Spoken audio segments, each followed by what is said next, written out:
Всем привет, друзья! С вами проект Power Device, и в данном ролике я бы хотел представить вам вот такой бюджетный и интересный защищенный смартфон Akitel WP23. Данная бюджетная модель идет с упором на защиту от воды, пыли и падений. Данный телефон в среднем стоит около 13 тысяч, и как я уже сказал, основной упор у него идет на защиту, а не на производительность. Хотя производительность совсем плохой здесь назвать нельзя. К слову говоря, о комплектации мы получаем стандартный набор. Это зарядник на 18 Вт. Смартфон поддерживает простую быструю зарядку. Также имеется кабель USB Type-C и ключ-скрепка для открытия сим-лотка. Как только данный девайс попадает вам в руки, становится понятно, что это защищенный смартфон. Он очень толстый, на любителя, но такие размеры оправданы огромной батареей на 10600 мАч. К слову говоря, я уже потестировал смартфон несколько дней и могу сказать, что такого аккумулятора хватает на двое суток, но это при среднем использовании. Если очень активно пользоваться мессенджерами, просматривать видео и играть в игры, то батареи хватит на 1,5 дня. Причем немаловажную деталь в этом может сыграть темная тема, которая добавляет еще несколько часов к использованию. Хоть здесь и не AMOLED дисплей, а обычный IPS, нагрузка с экрана все же снимается. Также в настройках батареи есть менеджер, который поможет вам выявить приложения, которые больше всего расходуют заряд, и отключить их активность. Говоря о внешнем виде, смартфон выглядит достаточно брутально. Сверху мы имеем блок с 3 камерами, ниже большой продолговатый светодиод для фонарика и сканер для отпечатков пальцев. К слову говоря, фонарик здесь достаточно яркий. Сканер отпечатков работает следующим образом.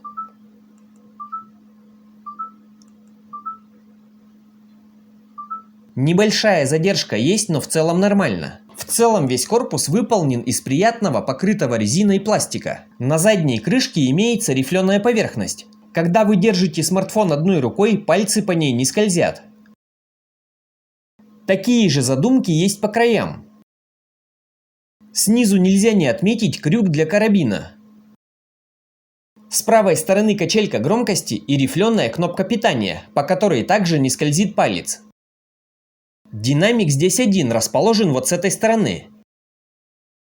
С другой стороны просто ребра для красоты.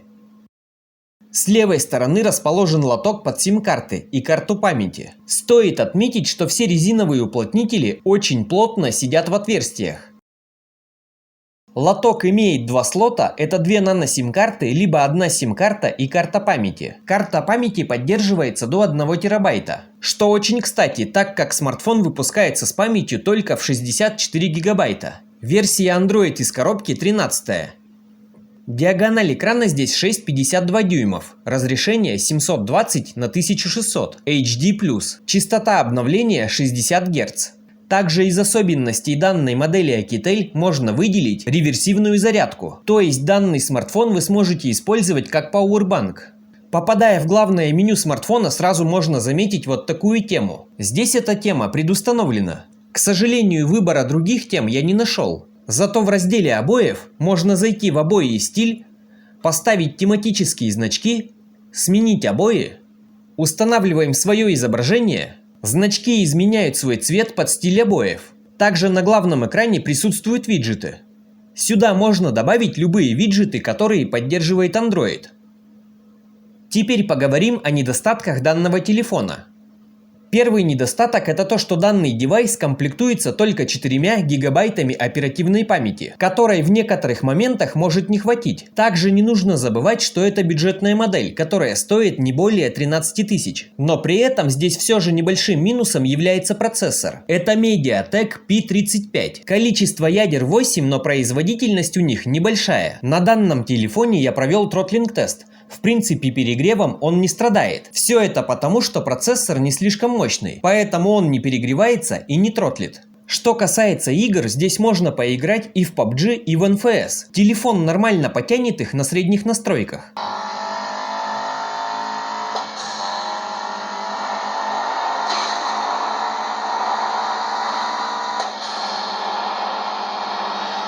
Что касается камеры, конечно же, здесь она бюджетная. И снимки соответствующие. При хорошем освещении фото получается более-менее. Но присутствуют шумы, которые только увеличиваются в отсутствии хорошего освещения. Видео можно снимать в 720, 1080, 640 на 480 и даже в формате GIF. Все это при 30 кадрах в секунду. В общем-то, данный бюджетник можно смело порекомендовать как рабочий телефон. Для использования его в какой-то опасной среде, походы, кемпинги, охота, рыбалка и так далее. А вот для каких-то весомых задач, тяжелых приложений или тяжелых игр он не пойдет, но повседневные задачи выполняет хорошо. Надеюсь, данный небольшой обзор был вам полезен. Не забывайте ставить лайки, оставляйте свои комментарии, задавайте вопросы. Всем спасибо за просмотр, пока-пока.